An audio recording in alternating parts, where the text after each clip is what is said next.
TRS party Lok Sabha में पेश करदा ओबीसी बिल की हिमायत करती है। टीआरएस एमपी भीमराव बसंतराव पाटिल ने लोकसभा में इस बिल पर बात करते हुए कहा कि तेलंगाना में कई जातें ओबीसी में शामिल नहीं हैं। उन्होंने कहा कि रियासत तेलंगाना में 40 जातों के अलावा दीगर जातें भी ओबीसी की फेहरिस्त में शामिल होने की कोशिशें कर रही हैं। बीबी पाटिल ने कहा कि वीरशैव लिंगायत कदीम जमाने से ओबीसी में शामिल होने का मुतालबा करते आ रहे हैं।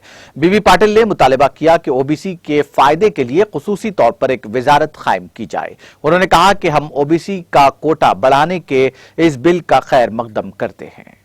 मैं ये बात बताना चाहता हूं कि प्रस्तावित संशोधन विधेयक समय की मांग है, क्योंकि सामाजिक, शैक्षणिक और आर्थिक रूप से पिछड़े करोड़ों लोगों को कई कारणों से केंद्रीय ओबीसी सूची में नहीं होने के कारण उनके बहुमूल्य अधिकारों से वंचित किया जा रहा है।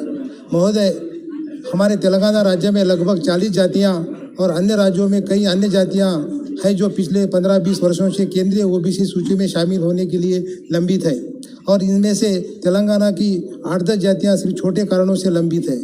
बर्तन की गलतियां और कुछ ऐसी गलतियां जिन्हें कम समय में ठीक किया जा सकता है, पूरे समुदाय और उनकी पीढ़ियों को सूची में शामिल न करके वर्षों तक अधिकारों से वंचित रहना पड़ रहा है। हमारे तेलंगाना राज्य में वीरशैव लिंगायत, आर्य, आर्यवेल्लू, अरोलू और 40 और जातियां लोग कई वर्षों से अपनी जाति को ओबीसी की केंद्रीय सूची में शामिल करने की कोशिश कर रहे हैं।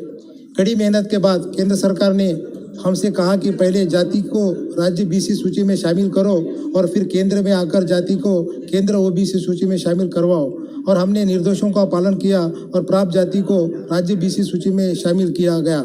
और अब 10 साल से अधिक समय हो गया, लेकिन यह उल्लेख करना दुर्भाग्यपूर्ण है कि यह मुद्दा अभी भी केंद्र सरकार के स्तर पर लंबित है। मैं यह भी कहना चाहूँगा कि ओबीसी की राज्य सूची की पहचान करने के लिए राज्यों को शक्ति को बहाल करने की अगर आरक्षण की सीमा बनी रहती है तो इसका कोई फायदा नहीं होगा, क्योंकि पहले से ही 27 राज्यों में आरक्षण के लंबित मुद्दे 50% की सीमा से बाधित है। 2018-2021 की जनगणना में ओबीसी पर डेटा एकत्र करने का लेकर कुछ शोर था, लेकिन उस मोर्चे पर कुछ नहीं हुआ। यदि ओबीसी की गणना की जाती तो सरकार को ओबीसी की सटीक जनसंख्या और सामाजिक आर्थिक स्थिति का पता चल जाता, जिसके बाद अनुपातिक प्रतिनिधित्व का मामला बनाया जा सकता था। हालांकि केंद्र की सरकारों ने अभी इच्छा शक्ति नहीं दिखाई।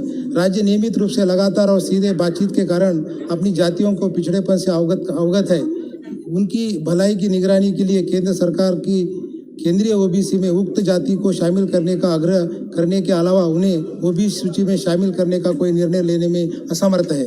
अपनी जाति को ओबीसी सूची में शामिल नहीं करने के लिए उन्हें अपूरणीय क्षति और अनकही कठिनाई में डाल दिया जाता है और उचित शिक्षा, रोजगार आदि से वंचित कर दिया जाता है।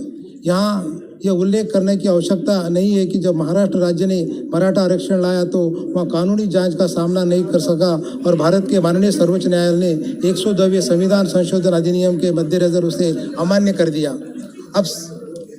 अब समय की आवश्यकता को पूरा करने के लिए वर्तमान 127वां संविधान संशोधन इस सदन में समक्ष रखा गया है, जो राज्य सरकारों को और केंद्र शासित प्रदेशों को वीरशैव लिंगायत, आर्य और अलग अलग जैसी वास्तविक जाति को शिकायतों की बारीकी से निगरानी करने और उन पर गौर करने के अधिकार देता है, जो ओबीसी सूची में शामिल होने के योग्य है। इस कदम से पिछड़ी जातियों का विकास होगा। मैं सरकार से ओबीसी के कल्याण के लिए एक अलग केंद्रीय मंत्रालय स्थापित करने का आग्रह करता हूं। आरक्षण 50% की सीमा को हटाने का भी प्रावधान करता हूं और अनुसूचित जातियां और अनुसूचित जनजातियों के विपरीत जिनके पास राज्य सरकारों द्वारा संचालित मेडिकल कॉलेज हो, एजुकेशन सेक्टर में प्रवेश के लिए अखिल भारतीय कोटा के भीतर आरक्षण है, ओबीसी के लिए भी ऐसा ही शुरू करने की मांग करता हूं। इस शब्दों के साथ मैं ये बिल का स्वागत और समर्थन करता हूं। धन्यवाद। नाज़रीन, हमारे टीटीवी न्यूज को सब्सक्राइब करें, बेल आइकॉन को प्रेस करें, शेयर करें और लाइक करना ना भूलें। और किसी भी एडवर्टाइजमेंट के लिए हमारे इस नंबर पर कांटेक्ट करें। हमारा नंबर है 9550102020 पर।